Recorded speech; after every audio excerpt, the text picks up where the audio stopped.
warahmatullahi wabarakatuh. Di sini kami akan membahas tentang kita di bab 10. Yang pertama akan dijelaskan oleh saudara. Dunia modern saat ini tampaknya sangat maju. Teknologi berkembang pesat, informasi mudah diakses dan gaya hidup semakin cepat. Tapi, apakah manusia benar-benar bahagia?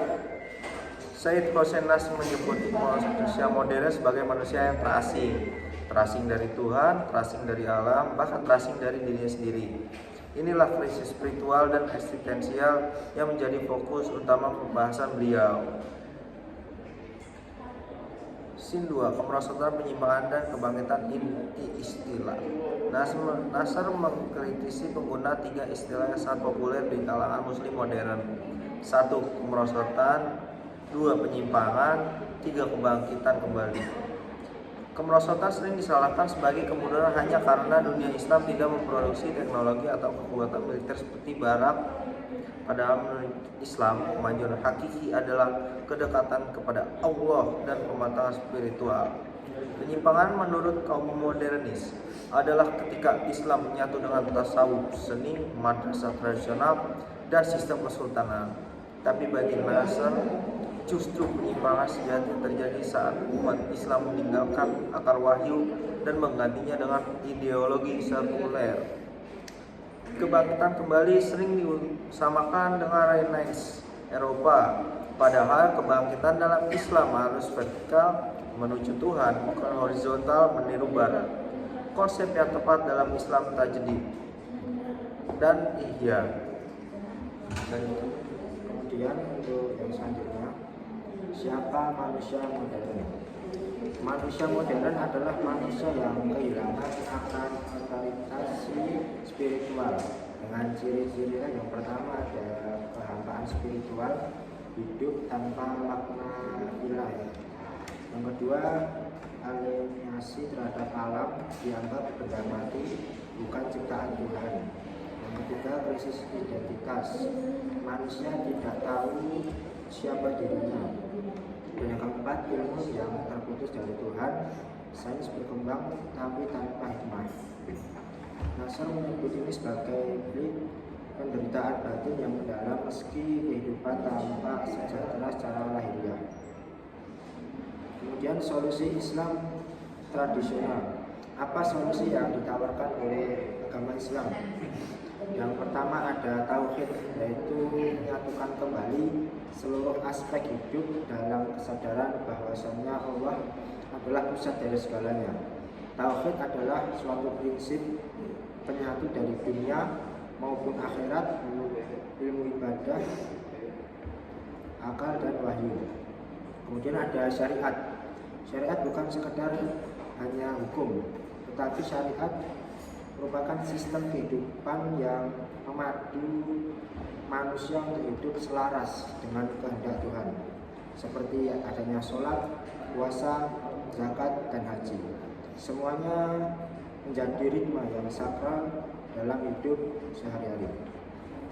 Kemudian ada tasawuf, jalan batiniah yang menyembuhkan jiwa manusia melalui zikir, tahiyatun nafs, dan muraqabah.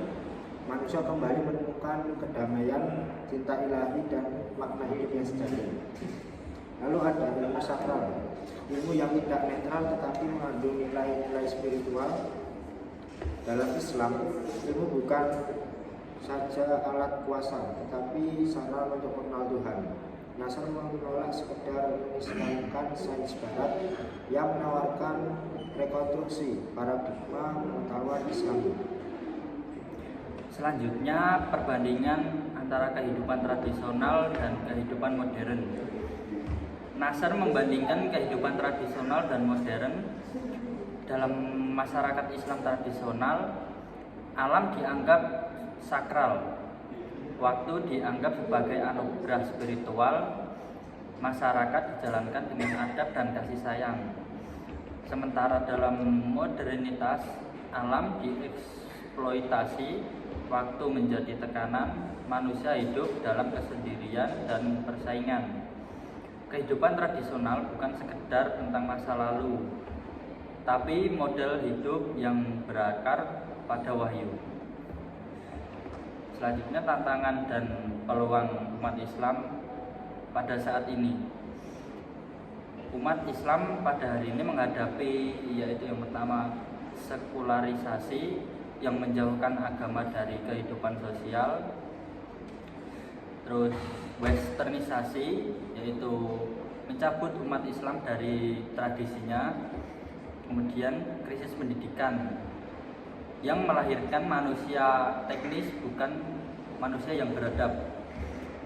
Namun ini juga menjadi peluang Islam bisa bangkit kembali bukan dengan meniru budaya barat, tapi dengan menghidupkan tradisi sendiri seperti ilmu, adab, hikmah, dan juga spiritualis. Itu kesimpulannya, Islam bukan sekedar sistem hukum atau ritual, tapi jalan hidup yang utuh yang mengajarkan siapa kita, dari mana kita berasal, dan kemana kita akan kembali. Sebagaimana dikatakan dalam Al-Quran yang artinya, ketahuilah hanya dengan mengingat Allah hati menjadi tenang. Quran surat Ar-Ra'd ayat 28. Mungkin itu video pembahasan dari kelompok 10. Assalamualaikum warahmatullahi wabarakatuh. Waalaikumsalam. Waalaikumsalam. Hidup Jokowi.